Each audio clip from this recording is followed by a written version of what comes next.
अस्सलाम वालेकुम and good evening. कैसे हैं आप लोग? ये ना कोई कनेक्शन एरर आ रहा है जिसकी वजह से वालेकुम अस्सलाम बेटा, कनेक्शन कोई एरर आ रहा है जिसकी वजह से ये शो नहीं हो रहा था, इसलिए डिले हो गया है। Very sorry. कैसे हैं आप लोग?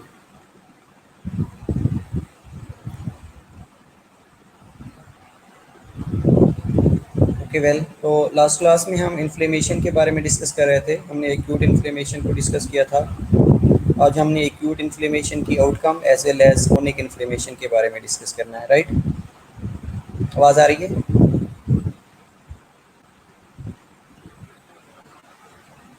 ओके वेल, ठीक है। तो व्हाट इज़ इन्फ्लेमेशन, आप थोड़ा सा मुझे बता देंगे कि इन्फ्लेमेशन क्या है, ताकि हम इन्फ्लेमेशन को प्रोसीड कर सकें। और एक इम्पॉर्टेंट चीज़ ये है कि आप लोगों का सैटरडे वाले दिन पेप्टिक अल्सर का टेस्ट है।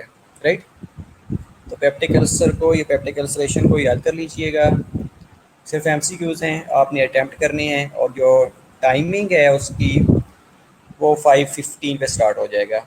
5:15 PM, 5:15 बजे स्टार्ट हो जाएगा। ओके, सैटरडे,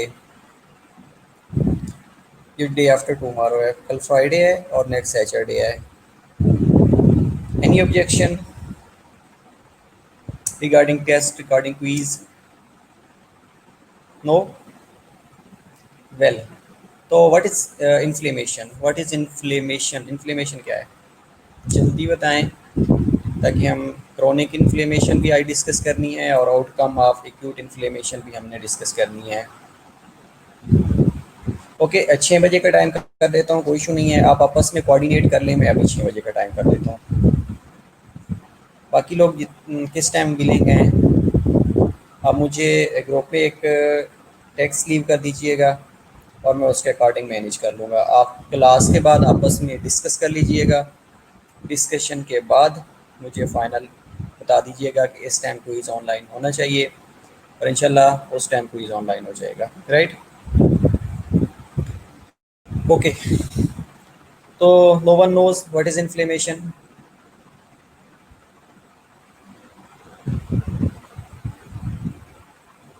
अच्छा,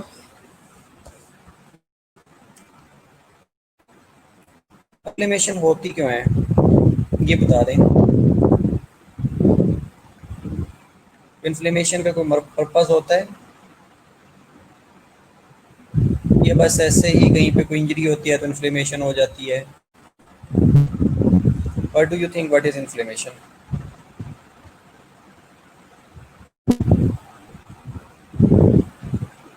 बेटा, these are cardinal science.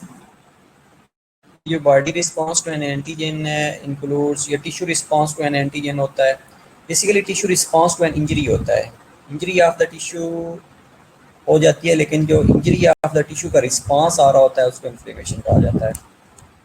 Okay, tissue response to an injury is known as inflammation. और ये आपको body response to an antigen includes redness, ये उनके कार्डिनल साइंस होते हैं। इनके अंदर स्वेलिंग हो रही होती है, हीट आ रही होती है, लॉस ऑफ फंक्शन होता है, टेम्परेचर इंक्रीज हो रहा होता है। Definitely you are right. Okay, वालेकुम अस्सलाम बेटा, होप सो आप फाइन होंगी। वेल, अच्छा, 9 students are online, very luckily, है ना? फर्स्ट टाइम कि आप सब लोग क्लास अटेंड कर रहे हैं आउट ऑफ 10। ओके, तो कार्डिनल साइंस आपने already बता दिए हैं। एडवांटेजेस और डिसएडवांटेजेस भी आप लोगों को पता होगा कि एडवांटेजेस क्या हो सकते हैं और डिसएडवांटेजेस क्या होते हैं। एक चार्ट से रिव्यू करते जाती हैं कि क्या हो सकते हैं एडवांटेजेस। आपको क्या लगता है कि इन्फ्लेमेशन के क्या एडवांटेजेस हो सकते हैं, क्या फ़ायदे हो सकते हैं, या नुकसान क्या हो सकते हैं? क्या ये इन्फ्लेमेशन होना अच्छी चीज़ है बॉडी के लिए या नहीं अच्छी? अगर अच्छी है तो क्यों अच्छी है, अगर नहीं अच्छी तो क्यों अच्छी नहीं है, ये आपने बताना है।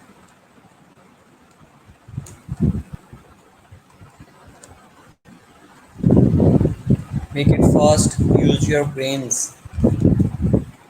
कि अगर इन्फ्लेमेशन हो जाती है, okay well, to reduce further injury. ठीक है, एक चीज़ हो गई, हमें पता चल गया कि फर्दर इंजरी से प्रिवेंट करने के लिए इन्फ्लेमेशन हो रही होती है। ठीक है, एक बात हो गई। अच्छा, अच्छी नहीं है, नॉट गुड। कौन सी ऐसी कंडीशन है जिनमें इन्फ्लेमेशन अच्छी नहीं है? बेटा जल्दी बताएं, कौन सी ऐसी कंडीशन है जिसमें इन्फ्लेमेशन का होना अच्छा नहीं है, और कौन सी ऐसी फेवरेबल कंडीशन है जिसमें इन्फ्लेमेशन का होना अच्छा है?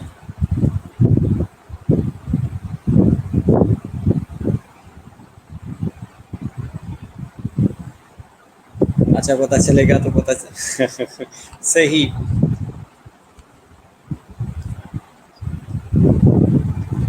ओके, ये हमें बता रही होती है कि बॉडी के अंदर कोई कंडीशन ऐसी चल रही है, कुछ गलत हो रहा है बॉडी के अंदर, ठीक है। तो अगर ये एक इंडिकेटर दे रही होती है तो what do you think, inflammation अच्छी चीज़ है, ये बुरी चीज़ है? अगर आपको एक इंडिकेटर वाइस नॉट क्लियर।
बेटा आपको आवाज़ आ रही है? बेटा जस्ट पेज को रिफ्रेश किया है इसलिए आवाज़ नहीं आ रही होगी। अब आवाज़ आ रही है? लेट मी कंफर्म कि आवाज़ आ रही है।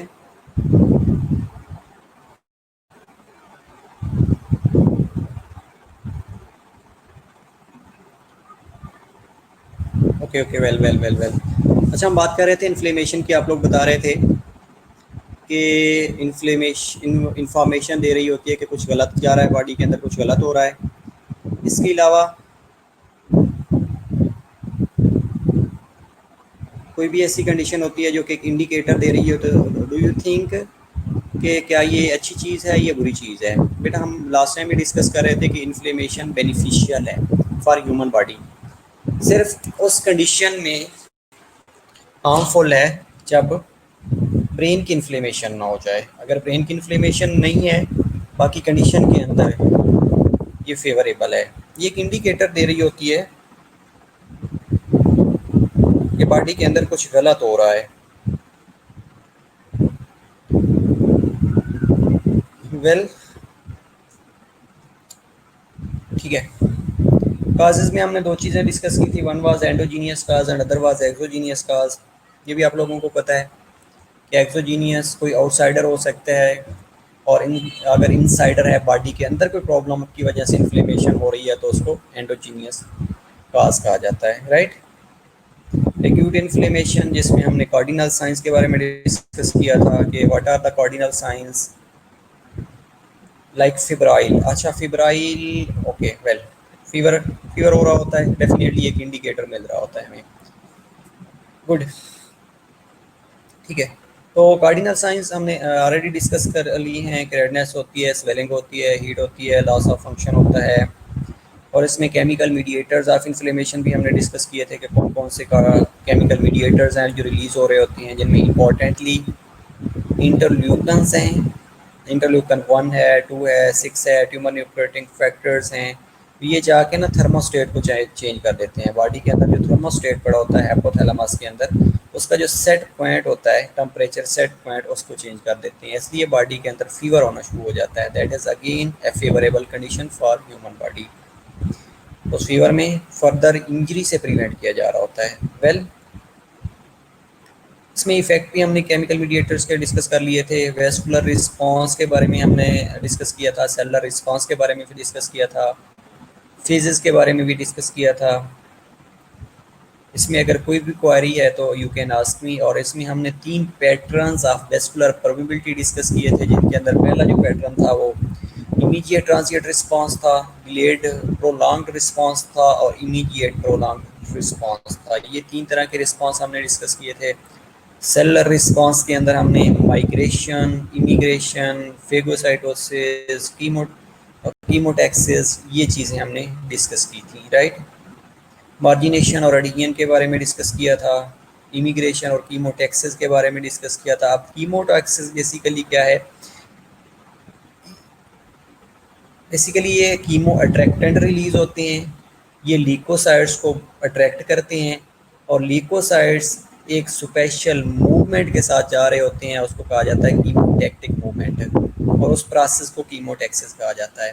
एक ऐसा प्रोसेस जिसमें जो लीकोसाइट्स होते हैं, जैसे ही उनको सिग्नल मिलते हैं, और वो सिग्नल कीमो अट्रैक्टेंट की फॉर्म में मिल रहा होता है, जैसे ही वो लीकोसाइट्स या लेम्फोसाइट्स या WBCs in broad term move करके किसी स्पेसिफिक एरिया के अंदर जाते हैं, उनको कीमोटैक्सिस कहा जाता है।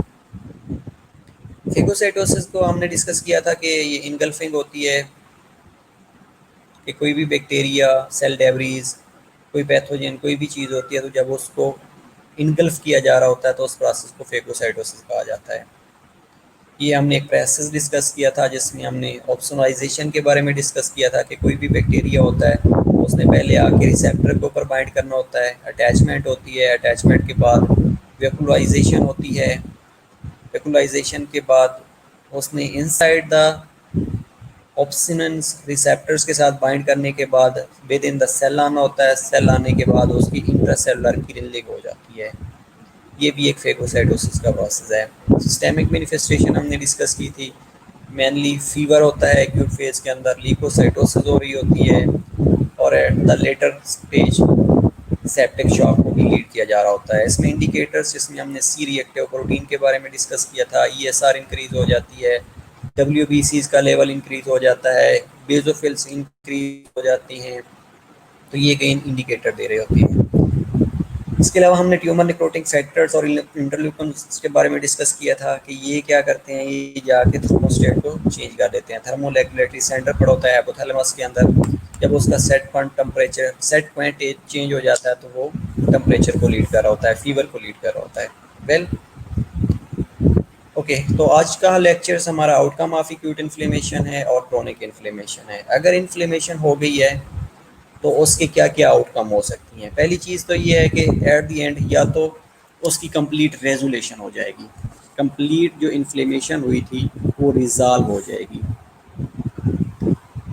A complete restoration of the inflamed tissue back to normal status is known as complete resolution। अब इसके अंदर जितने भी इन्फ्लेमेटरी मीडिएटर्स रिलीज हुए थे, या वेजोडाइलेशन हुई थी, या लीकोसाइट्स इन्फिल्ट्रेशन हुई थी, या पैरेन्काइमल सेल डैमेज हुए थे, तो वो सारे रीजनरेट कर जाएंगे। उसके बाद अगर अडीमा हुआ था उस एरिया के अंदर, तो वो अडीमा क्लियर आउट हो जाएगा। अगर लेम्फ या माइक्रोफेजेस वहाँ पे अकमुलेट हुए थे to kill the microorganism, तो वो माइक्रो ऑर्गेनिज्म जैसे ही किल हो जाएगा तो उसके रिजल्ट में माइक्रोफेजेस वहाँ से मूव कर जाएंगे। ठीक है, तो कंप्लीट रेजोल्यूशन का मतलब है कि जैसे टिश्यू पहले थी, अगर उसी कंडीशन में आ गई है कि ना उसके अंदर कोई इन्फ्लेमेशन है, ना वहाँ पे कोई केमिकल मीडिएटर्स की प्रोडक्शन है, ना वहाँ पे कोई लीकोसाइट की इन्फिल्ट्रेशन है, इसके रिजल्ट में अगर वहाँ पे एडीमा भी नहीं है और जो डैमेज सेल थे वो रीजनरेट कर गए हैं,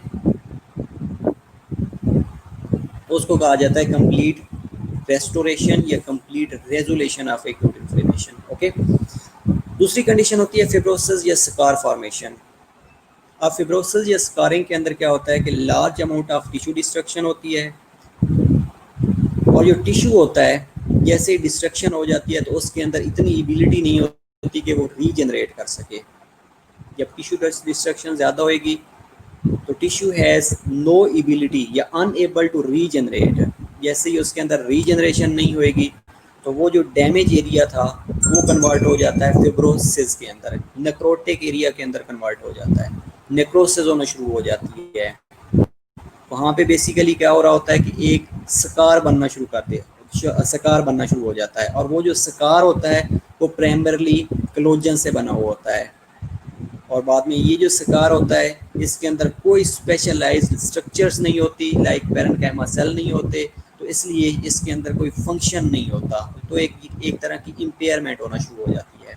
तो फिब्रोसिस और नेक्रोसिस के अंदर बेसिकली क्या हो रहा होता है कि जो टिश्यू डिस्ट्रक्शन है वो सवेयर होती है या लार्ज अमाउंट के अंदर हो रही होती है टिश्यू डिस्ट्रक्शन, और उसके रिजल्ट में जो टिश्यू डैमेज है, जो टिश्यू डैमेज हुआ था उसके अंदर ऐसे कोई सेल ही नहीं होते जो रीजनरेट कर सकें, वाइबल सेल्स नहीं होते, और जब रीजनरेशन नहीं होएगी तो जितना एरिया डैमेज था उसके अंदर स्कार फॉर्मेशन होना शुरू हो जाती है, और वो जो स्कार फॉर्मेशन होती है उसके अंदर मेनली क्लोजन अकमुलेट हो रहा होता है।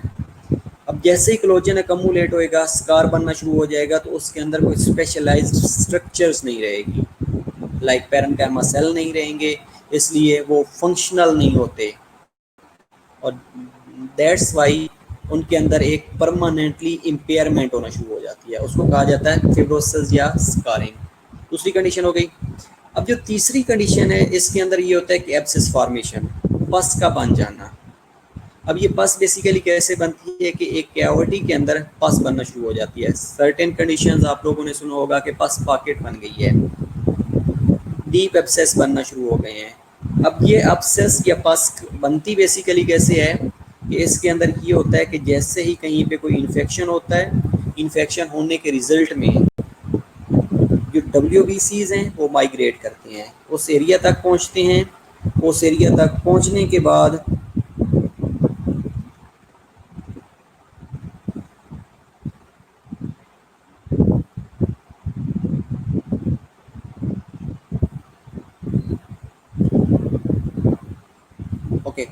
उस एरिया के अंदर ल्यूकोसाइट्स की माइग्रेशन होती है। ल्यूकोसाइट्स की माइग्रेशन के बाद क्या होता है कि जो ऑलरेडी कोई एंटीजन आया हुआ है, कोई बैक्टीरिया आया हुआ है, तो एक दूसरे के साथ फाइट करते हैं, और फाइट करने के रिजल्ट में कुछ बैक्टीरियाज डेड हो जाते हैं और कुछ ल्यूकोसाइट्स डेड हो जाते हैं। जब ल्यूकोसाइट्स को पता चलता है कि हम फाइट नहीं कर सकेंगे, तो एक तो उस डेड टिश्यू से इंटरल्यूकन 1 रिलीज होना शुरू हो जाती है जो कि फीवर इंड्यूस करवा रही होती है, ताकि जो फेवरेबल कंडीशन है फॉर द माइक्रोबियल ग्रोथ उसको इनहिबिट किया जा सके, टेम्परेचर इंक्रीज करवा के। दूसरा ये होता है कि उस एरिया के अंदर opaque liquid containing dead white blood cell accumulate होना शुरू हो जाते हैं, डेड बैक्टीरिया होते हैं विद सर्टेन डेब्रीज या फ्रॉम द डिस्ट्रॉयर सेल, तो वो उनके बाहर एक पॉकेट या एक कैविटी बन जाती है, या पॉकेट या कैविटी इस तरह की कंडीशन में बनती है तो उसको कहा जाता है एब्सेस फॉर्मेशन। चौथी कंडीशन होती है क्रोनिक इन्फ्लेमेशन को लीड करना, एक ऐसी कंडीशन जिसमें परसिस्टेंटली जो इन्फ्लेमेशन थी वो रही है और उसके बाद वो क्रोनिक इन्फ्लेमेशन में कन्वर्ट हो गई है। अब ये क्रोनिक इन्फ्लेमेशन में कैसे कन्वर्ट होएगी, अगर जो इंजीरियस एजेंट्स था वो रिपीटेडली एक्यूट इन्फ्लेमेशन को ट्रिगर कर रहा है, जब रिपीटेडली एक्यूट इन्फ्लेमेशन ट्रिगर होती रहेगी तो अल्टीमेटली वो क्रोनिक इन्फ्लेमेशन को लीड कर जाएगी। अब इसके अंदर क्या होता है कि the process marked by inflammation lasting many days month even years में lead to formation of chronic wound. जो क्रोनिक इन्फ्लेमेशन होती है characterized by dominating presence of macrophages in the injured tissue. The cells are powerful defensive agents of the body, but the toxins they release, including reactive oxygen species, are injurious to organisms on tissue as well as invading agents. अगर उस area के अंदर defensive agents के साथ कुछ toxin release होना शुरू हो जाते हैं जिसमें फ्री रेडिकल्स की फॉर्म में रिलीज होते हैं, या free oxygen free radicals produce होते हैं, या हाइड्रोजन परऑक्साइड रेडिकल्स की फॉर्म में प्रोड्यूस होना शुरू हो जाते हैं, तो वो भी बॉडी के लिए इंजीरियस होते हैं। वो भी एक्यूट इन्फ्लेमेशन से क्रोनिक इन्फ्लेमेशन को ट्रिगर कर रहे होते हैं। और जो क्रोनिक इन्फ्लेमेशन है, मोस्टली अक्यूट इन्फ्लेमेशन की वजह से टिश्यू डिस्ट्रक्शन हो रही होती है। अगर वो रिजॉल्व नहीं होएगी टिश्यू डिस्ट्रक्शन, तो अल्टीमेटली वो क्रोनिक इन्फ्लेमेशन को लीड कर जाएगी। अब हमने क्रोनिक इन्फ्लेमेशन के अंदर 4 चीज़ें डिस्कस की हैं आउटकम के अंदर। पहली चीज़ ये है कि कंप्लीट रिजॉल्व हो जाएगी। दूसरी कंडीशन में हमने ये कहा है कि फिब्रोसिस या स्कारिंग हो जाएगी। तीसरी कंडीशन में हमने ये कहा है कि एब्सेस बन जाएगा। और चौथी कंडीशन के अंदर हमने ये कहा है कि ये प्रोग्रेशन टू क्रोनिक इन्फ्लेमेशन हो जाएगी। Got it? अब बेसिकली क्रोनिक इन्फ्लेमेशन क्या है? Chronic inflammation prolonged response of the body to persistent injurious stimulus and is characterised by infiltration, tissue destruction and repair. ये 3 कंडीशंस होती हैं जो कि क्रोनिक इन्फ्लेमेशन को डिस्क्राइब कर रही होती हैं, डिफाइन कर रही होती हैं, जिसके अंदर इन्फिल्ट्रेशन पहली चीज़ है, टिश्यू डिस्ट्रक्शन दूसरी चीज़ है, और रिपेयर तीसरी चीज़ है। अब इन्फिल्ट्रेशन के अंदर क्या होता है कि with mononuclear cell included lymphocytes, macrophages and plasma cells, इनकी इन्फिल्ट्रेशन हो रही होती है। और इन्फ्लेमेटरी सेल्स की वजह से लार्जली टिश्यू डिस्ट्रक्शन हो रही होती है। और तीसरी चीज़ न्यू ब्लड वेसल्स की प्रोलिफरेशन हो रही होती है, और फिर साथ में फिब्रोसिस हो रही होती है। और chronic inflammation is the process in which tissue destruction and repair process go side by side. एक ऐसी कंडीशन जिसमें जो टिश्यू डिस्ट्रक्शन है एज वेल एज जो रिपेयर है, ये साइड बाय साइड चल रहे होते हैं। ओके, अब क्रोनिक इन्फ्लेमेटरी सेल्स के अंदर क्या क्या चीज़ें आती हैं? लैम्फोसाइट्स आती हैं, मोनोसाइट, माइक्रोफेजेस आती हैं, या प्लाज्मा सेल्स आते हैं। ये 3 तरह के सेल्स हैं जो क्रोनिक इन्फ्लेमेशन को लीड कर रहे होते हैं। जिस एरिया की क्रोनिक इन्फ्लेमेशन होती है, तो ये 3 सेल्स, 3 इंडिकेटर्स उस एरिया के अंदर प्रेजेंट होते हैं, जिनके अंदर mainly plasma cells, monocyte, microphages, ये लैम्फोसाइट्स होती हैं। क्रोनिक इन्फ्लेमेशन की काजेज क्या क्या हो सकती हैं, ये देख लेते हैं। Progression form of acute inflammation, पहली चीज़ तो ये है कि काज अगर एक्यूट इन्फ्लेमेशन है वो क्रोनिक इन्फ्लेमेशन को लीड करेगी, ये काज हो गई। दूसरा, अगर स्टिमुलस परसिस्टेंट है, कंटिन्यूसली कोई ट्रिगर मिल रहा है उसको, जिसके अंदर after repeated episodes of inflammation, acute inflammation हुई थी और रिपीटेडली उसको ट्रिगर मिलता जा रहा है, वो एक्यूट इन्फ्लेमेशन रिजॉल्व ही नहीं होगी। जब रिजॉल्व नहीं होगी तो वो क्रोनिक इन्फ्लेमेशन को लीड करेगी। दूसरी, persistent infection by certain micro organism, एक जगह पे माइक्रो ऑर्गेनिज्म आया, वो किल हो गया, लेकिन रिपीटेडली उसी एरिया के अंदर अगेन और अगेन माइक्रो ऑर्गेनिज्म का इन्वॉल्व होना, परसिस्टेंट होना, तो वो इन्फेक्शन को लीड करेंगे। और ये इन्फेक्शन क्रोनिक इन्फ्लेमेशन को लीड कर रहा होता है।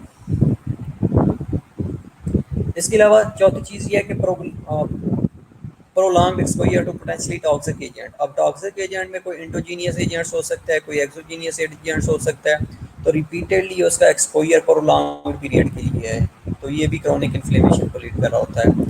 लोकल या general condition impairing the body defence mechanism, कोई ऐसी कंडीशन जिसके अंदर जो बॉडी का डिफेंस मैकेनिज्म है वो कंप्रोमाइज़ हो गया, लाइक सर्टेन कंडीशंस ऐसी हैं, लाइक डायबिटीज़ हो सकती है, इसके अलावा कैंसर हो सकती है, सर्टेन्स अदर कंडीशंस जिसके अंदर जो आपकी बॉडी की इम्यून सिस्टम है, इम्यून सिस्टम वीक हो जाता है, या जो जनरल कंडीशंस हैं वो इम्पेयर होना शुरू हो जाती हैं। जनरल कंडीशंस में लाइक पुअर न्यूट्रिशन है, उस एरिया की ब्लड सप्लाई कंप्रोमाइज़ हो गई है, या उस एरिया के अंदर रिपीटेडली इन्फेक्शन हो रहा है, तो ये एक ऐसी कंडीशन होती हैं जो लोकल और जनरल को डिफ्रेंशिएट कर रही होती हैं। जनरल में मतलब कि कोई सिस्टेमिक प्रॉब्लम आ गया है, सिस्टम में कोई प्रॉब्लम आ गया है, लाइक इम्यून सिस्टम वीक होना शुरू हो गया है, डायबिटीज़ मेलाइटस हो गई है, कैंसर हो गई है, सर्टेन अदर कंडीशंस हैं जो कि इम्यून सिस्टम को डिप्रेस कर रही होती हैं। और लोकली का मतलब है कि उस एरिया के अंदर ब्लड सप्लाई कंप्रोमाइज़ हो गई है, इस्कीमिया हो गया है, नेक्रोसिस होना शुरू हो गई है, या न्यूट्रिशन डेफिशिएंसी होना शुरू हो गई है, तो ये लोकली उस एरिया के अंदर जो ब्लड वेसल्स हो उसके अंदर आर्थ्रोमा बन गया है, तो लोकली ब्लड सप्लाई कंप्रोमाइज हो गई है, तो ये भी क्रोनिक इन्फ्लेमेशन को लीड कर रही होती है। ये सर्टेन ऑटो इम्यून डिजीज़ हैं जिसके अंदर जो बॉडी के इम्यून सेल्स होते हैं वो अपने ही सेल को किल करना शुरू कर देते हैं। तो ये वो कंडीशंस हैं जो कि क्रोनिक इन्फ्लेमेशन, ये काजेज़ हैं जो कि क्रोनिक इन्फ्लेमेशन को लीड कर रही होती हैं। अब ये टाइप ऑफ क्रोनिक इन्फ्लेमेशन दो तरह से होती है, ग्रेनुलोमेटस क्रोनिक इन्फ्लेमेशन होती है और नॉन ग्रेनुलोमेटस इन्फ्लेमेशन होती है। ग्रेनुलोमेटस का मतलब होता है कि इसके अंदर एक ग्रेनुलोमा बन रहा होता है, एक व्हील बन रहा होता है, और नॉन ग्रेनुलोमेटस के अंदर कोई ग्रेनुलोमा नहीं बन रहा होता। इसको डिफ्रेंशिएट कर रहे लेते हैं। ये जो क्रोनिक इन्फ्लेमेशन जिसके अंदर ग्रेनुलोमेटस इन्फ्लेमेशन आती है, form of chronic inflammation characterised by formation of granuloma. अब ग्रेनुलोमा क्या है बेसिकली कि granuloma is a microscopic aggregation of macrophages that transferred into epithelium like cell surrounded by a collar of mononuclear leukocytes, principally lymphocytes, occasionally plasma cells। अब granuloma क्या है कि ये microphages का एग्रीगेशन होता है। उसके बाहर क्या होता है कि एक कॉलर मोनोन्यूक्लियर ल्यूकोसाइट्स जिसके अंदर lymphocytes आते हैं और प्लाज्मा सेल्स आते हैं। इन्होंने एक व्हील बना लेना होता है, इन्होंने एक कवरिंग बना लेनी होती है। अब ग्रेनुलोमा क्या होता है कि नाम nodular collection of epithelioid macrophages surrounded by a rim of lymphocytes। अब ये ग्रेनुलोमा बेसिकली क्या है कि इसके अंदर एपिथेलियोइड माइक्रोफेजेस पड़ी होती हैं और उनके बाहर एक lymphocytes रिम बना लेते हैं, एक lymphocytes बाहर कवरिंग बना लेते हैं। तो ये जो नोडुलर कलेक्शन इस तरह की होगी उनको ग्रेनुलोमा कहा जाता है। अब एपिथेलियोइड सेल क्या है कि एपिथेलियोइड एक्टिवेटेड माइक्रोफेजेस होती हैं, gives epithelial cell like appearance under the microscope. Okay, अब ग्रेनुलोमा और एपिथेलियोइड सेल ये दो चीज़ें इंपॉर्टेंट हैं इनके अंदर कि अगर एक मिनट सॉरी,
अच्छा सॉरी बेटा, तो बात कर रहे थे ग्रेनुलोमा और एपिथेलियोइड सेल के बारे में। तो जो ग्रेनुलोमा होता है बेसिकली एपिथेलियोइड माइक्रोफेजेस होती हैं, उनके बाहर lymphocytes रिंग बना लेती हैं। और एपिथेलियोइड सेल क्या होते हैं कि ये एक्टिवेटेड माइक्रोफेजेस होती हैं that resembles like epithelioid cell under microscope. अब इसकी पैथोजेनेसिस क्या है कि ग्रेनुलोमा बनता कैसे है। पहली कंडीशन में ये होता है कि जब macrophages successfully phagocyte the injurious agent कर लेती हैं but it survives inside to them. जब microphages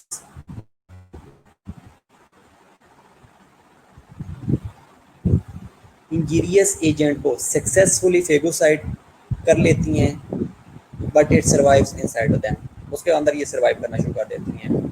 when an active T lymphocytes mediated cellular immune response occurs, lymphokines produced by activated T lymphocytes inhibit migrations of macrophages and causes them to aggregate in the area of injury and form granuloma।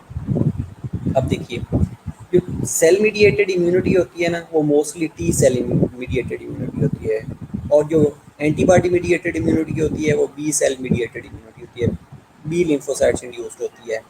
अब इसके अंदर क्या होता है कि जब microphages ने ना कोई भी इंजीरियस एजेंट है उसको फेगोसाइटोस कर लिया, फेगोसाइटोसिस करने के बाद उनके अंदर वो सर्वाइव करना शुरू कर देती हैं। जैसे ही कोई ट्रिगर आता है ना तो जो टी लिम्फोसाइट्स होते हैं वो एक्टिवेट होना शुरू हो जाते हैं। अब जो टी लिम्फोसाइट्स हैं ये basically cell mediated immunity provide कर रहे होते हैं। अब जैसे ही एक्टिवेट होंगे तो इनका टी सेल या T lymphocyte mediated cellular immune response आता है। जैसे इम्यून रिस्पांस आएगा तो लिम्फोकाइंस प्रोड्यूस होना शुरू हो जाएंगे और ये माइग्रेशन ऑफ माइक्रोफेजेस को इनहिबिट कर देते हैं। इसलिए उनके बाहर जो इंजरी की एरिया होती है वहाँ पे जो एपिथेलियल सेल्स होते हैं वो ग्रानुलोमा बनाना शुरू कर देते हैं। अंदर एपिथेलियल सेल्स पड़े होते हैं, बाहर कब माइक्रोफेजेस उसको कवर कर लेते हैं तो एक ग्रेनुलोमा बन जाता है। अब epithelial granuloma is a formation of Langerhans type giant cell and derived from the fusion of macrophages and characterized by 10 to 50 nuclei around the peripheries of the cell। और मोस्टली ये जो ग्रेनुलोमेटस इन्फ्लेमेशन हो रही होती है ये mainly TB वाले patients के अंदर हो रही होती है। अच्छा, largest cell with more than one nuclei 10 to 15 nuclei होती हैं। इनकी दो टाइप्स होती हैं। दो टाइप्स के अंदर क्या क्या आती हैं कि लैंगर्स टाइप्स ऑफ जेंट सेल्स आती हैं, mostly found in the TB. एक ऐसा पेशेंट्स जिनके अंदर जिसको टीबी हुई है तो अगर आप उसका एक्सरे देखेंगे तो उसके अंदर ये लैंगर्स टाइप ऑफ जेंट सेल आपको नजर आएंगे। और ये बनते कैसे हैं? The form by the fusion of microphages के माइक्रोफेजेस फ्यूजन कर लेती हैं। The nuclei in this form tend to be arranged in the peripheries of the cell। और foreign body type cells दूसरे होते हैं, also formed by the fusion of macrophages, but the nuclei are scattered around throughout the cytoplasm like splinters and breast implants। अगर कोई ऐसा patients है जिसने splinters लगवाए हुए हैं या ब्रेस्ट इम्प्लांटेशन हुई है रिगार्डिंग ब्रेस्ट कैंसर सर्जरी के बाद, तो उनके अंदर ये फॉरेन टाइप सेल ग्रेनुलोमा बनना शुरू हो जाता है। और जो Langhans type of giant cell granuloma बन रहा होता है वो मोस्टली टीबी वाले पेशेंट्स के अंदर बन रहा होता है। और जो कोई फॉरेन पार्टिकल इंसर्ट किया गया है या इम्प्लांट किया गया है उसकी वजह से अगर कोई ग्रेनुलोमा बन रहा है तो वो फॉरेन बॉडी टाइप ग्रेनुलोमा हो गया। ओके, वेल दूसरा होता है non granuloma of chronic inflammation. It is characterised by accumulation of sensitized lymphocytes, plasma cell and macrophages in that injured area। These cells are scattered throughout the tissue and do not form granuloma। अब इसमें क्या होता है कि जो lymphocytes होते हैं, plasma cells होते हैं और माइक्रोफेजेस होती हैं, ये इंजर्ड एरिया के अंदर अकमुलेट होना शुरू हो जाएंगी, लेकिन ये स्कैटर्ड फॉर्म में रहती हैं, ये फ्यूज़ ही नहीं होती। जब फ्यूज़ नहीं होंगी तो अल्टीमेटली उसके रिजल्ट में ग्रेनुलोमा नहीं बनेगा। ओके, तो ये scatter tissue necrosis and fibrosis common, तो मेनली इनके अंदर जो नेक्रोसिस और फिब्रोसिस होती है वो कॉमन होती है नॉन ग्रेनुलोमेटस क्रोनिक इन्फ्लेमेशन के अंदर, क्योंकि मोस्टली अगर आप लीवर की फिब्रोसिस या नेक्रोसिस देखना चाहें तो वो भी इसमें नॉन ग्रेनुलोमेटस क्रोनिक इन्फ्लेमेशन हो रही होती है। अब इसके डिफरेंट काजेज हो सकते हैं ग्रेनुलोमेटस इन्फ्लेमेशन और नॉन ग्रेनुलोमेटस इन्फ्लेमेशन के, जिनके अंदर कोई क्रोनिक वायरल इन्फेक्शन हो सकता है, लाइक वायरल हेपेटाइटिस हो सकते हैं। Okay, 9 students are present ma'am. Viral hepatitis हो सकते हैं, लाइक क्रोनिक कोई ऑटोइम्यून डिजीज हो सकती है जिसके अंदर रूमेटॉइड आर्थराइटिस हो सकता है, क्रोनिक अल्सरेटिव कोलाइटिस हो सकता है। तो ये एक ऐसी कंडीशंस हैं जिनके अंदर ग्रेनुलोमा और नॉन ग्रेनुलोमेटस इन्फ्लेमेशन हो रही होती है। लेकिन ये जो इन्फ्लेमेशन है इनके अंदर कोई ग्रेनुलोमा नहीं बन रहा होता, नॉन ग्रेनुलोमेटस इन्फ्लेमेशन होती है। लाइक वायरल हेपेटाइटिस ले लें, रूमेटॉइड आर्थराइटिस ले लें, अल्सरेटिव कोलाइटिस ले लें, तो ये नॉन ग्रेनुलोमेटस इंड्यूस्ड इन्फ्लेमेशन होती है। इसके अलावा क्रोनिक अगर केमिकल इंटॉक्सिकेशन हो गई है जिसके अंदर क्रोनिक अल्कोहलिक लिवर डिजीज़ है या पैंक्रेटाइटिस है या सर्टेन कंडीशंस जिसमें हेपेटोसेलुलर कार्सिनोमास हैं या कोई भी कार्सिनोमास है जिनमें कोई केमिकल इंटॉक्सिकेशन की वजह से कोई प्रॉब्लम हो रहा है, कोई डिजीज़ हो गई है, तो वो भी नॉन ग्रेनुलोमेटस इन्फ्लेमेशन के अंडर आएगी। इसके अलावा एलर्जिक इन्फ्लेमेशन हो सकती है, लाइक एटोपिक डर्माटाइटिस हो सकता है, एलर्जिक नेजल पॉलिप्स हो सकते हैं, तो ये अगेन नॉन ग्रेनुलोमेटस इन्फ्लेमेशन होती है जिसके अंदर प्लाज्मा सेल माइक्रोफेजेस और ये स्कैटर्ड फॉर्म में प्रेजेंट होते हैं और रिपीटेडली उसको ट्रिगर कर रहे होते हैं, इम्यून रिस्पांस को ट्रिगर कर रहे होते हैं। अब अगर हम क्रोनिक इन्फ्लेमेशन की रिजल्ट्स की बात करें, जिस तरह हमने एक्यूट इन्फ्लेमेशन की आउटकम या रिजल्ट्स की बात की है, तो same condition with the chronic inflammation कि क्रोनिक इन्फ्लेमेशन होगी तो उसकी आउटकम क्या हो सकती है, उसके रिजल्ट्स क्या हो सकते हैं। इसमें या तो क्रोनिक इन्फ्लेमेशन रिजॉल्व हो जाती है after certain period of time, like years के बाद, मंथ के बाद ये रिजॉल्व होना शुरू हो जाती है। रीजनरेशन हो सकती है उस एरिया के अंदर जो सेल की डिस्ट्रक्शन हुई थी, वो प्रोलॉन्ग पीरियड के बाद जो सेल हैं वो रीजनरेट करना शुरू कर देते हैं, या डिस्ट्रीब्यूशन ऑफ नॉर्मल स्ट्रक्चर्स, उसके बाद जो एरिया था वो नॉर्मल फंक्शनल होना शुरू हो जाता है। दूसरी कंडीशन में ये होता है कि repair, organisation, healing by connective tissue fibrosis करें। दूसरी कंडीशन में ये होती है कि स्लोली और प्रोग्रेसिवली रिपेयर तो हो रही होती है, लेकिन उस एरिया के अंदर फाइब्रोसिस, स्कारिंग और नेक्रोसिस होना शुरू हो जाती है।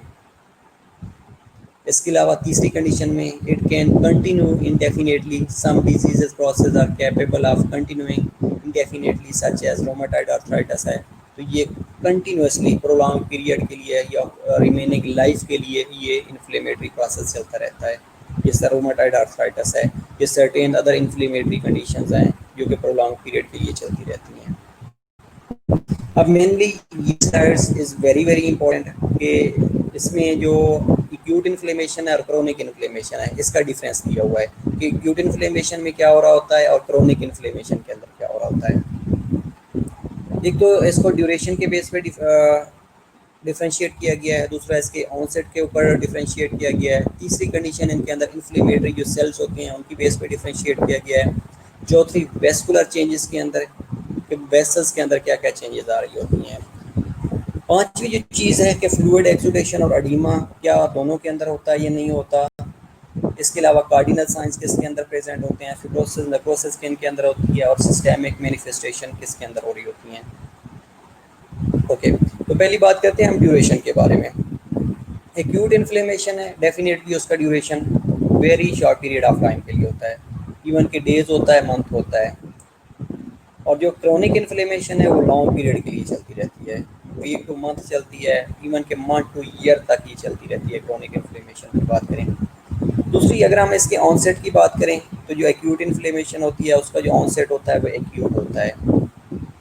अगर हम क्रोनिक इन्फ्लेमेशन की बात करें तो इसका इंसीडियस होता है। अब कॉजेटिव एजेंट कोई भी हो सकता है, एंडोजीनियस भी हो सकता है, एक्सोजीनियस भी हो सकता है, लेकिन प्रोलॉन्ग पीरियड के लिए, लाइक रोमेटॉइड आर्थराइटिस की हमने बात की है, तो ये इसका प्रोलॉन्ग पीरियड के लिए प्रोसेस चलता रहता है। इसके अलावा तीसरी चीज़ होती है इन्फ्लेमेटरी सेल्स है। अब इन्फ्लेमेटरी सेल्स कौन कौन से प्रेजेंट होते हैं, अगर हम एक्यूट इन्फ्लेमेशन की बात करें तो उसके अंदर मेनली माइक्रोफेजेस होती हैं, लेकिन अगर हम क्रोनिक इन्फ्लेमेशन की बात करें तो क्रोनिक इन्फ्लेमेशन के अंदर तीन तरह के सेल प्रेजेंट होते हैं। One is plasma cell, macrophages और फिब्रोब्लास्ट, और थर्ड वन इज़ लिम्फोसाइट्स।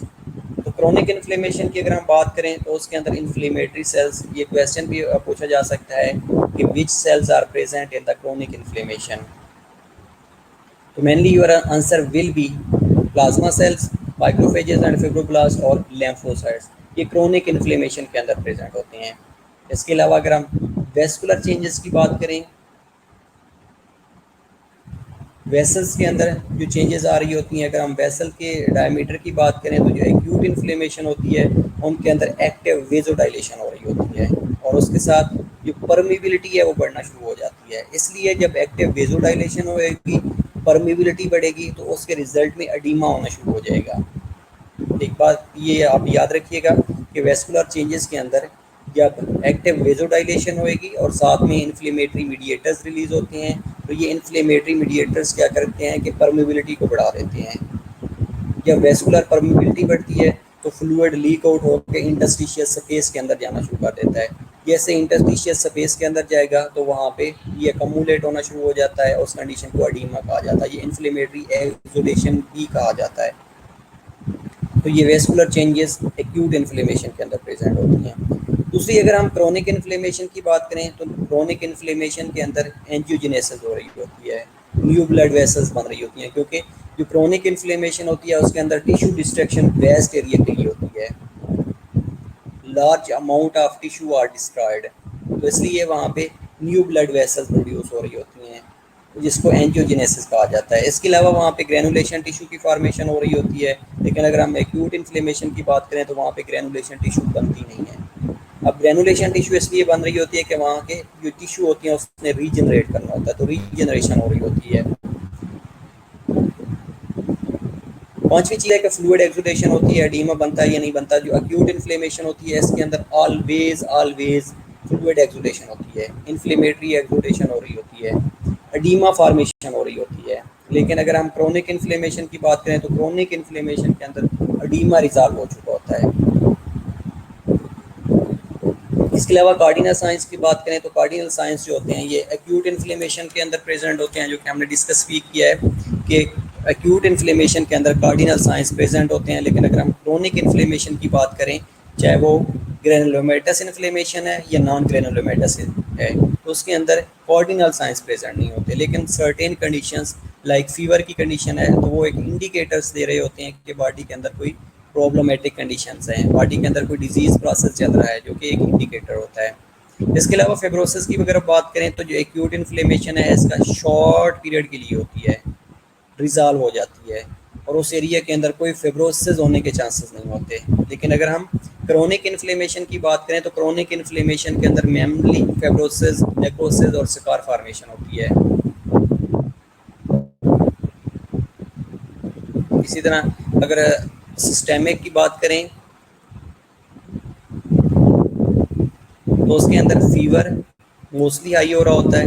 लेकिन अगर हम क्रोनिक इन्फ्लेमेशन की बात करें तो उनके अंदर मेनली लो जीएफ होता है, वेट लॉस हो रहा होता है और एनीमिया होने के चांसेस हो रहे होते हैं। That's all, that was about today lectures, जो इसमें हमने क्रोनिक इन्फ्लेमेशन के बारे में डिस्कस किया है।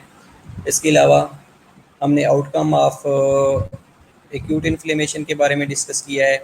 अगर इसमें किसी चीज़ की कोई समझ नहीं आई तो you can ask me. Instead of that आपने सैटरडे वाले दिन आपका पेप्टिक अल्सर का टेस्ट है। पेप्टिक अल्सर के रिगार्डिंग अगर आपके माइंड में कोई भी क्वेरी है तो you kindly you can ask me.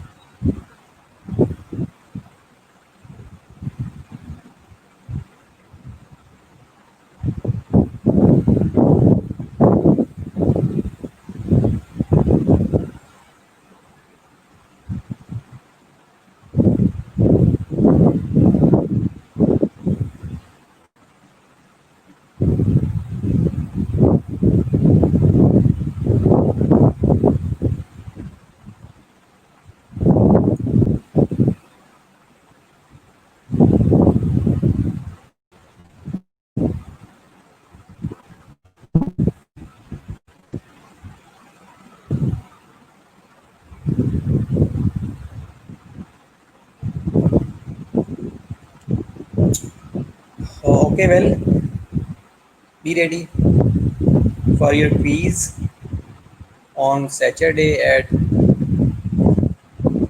which time ये आप लोग डिसाइड कर लें। डिसाइड करने के बाद मुझे बता दीजिएगा।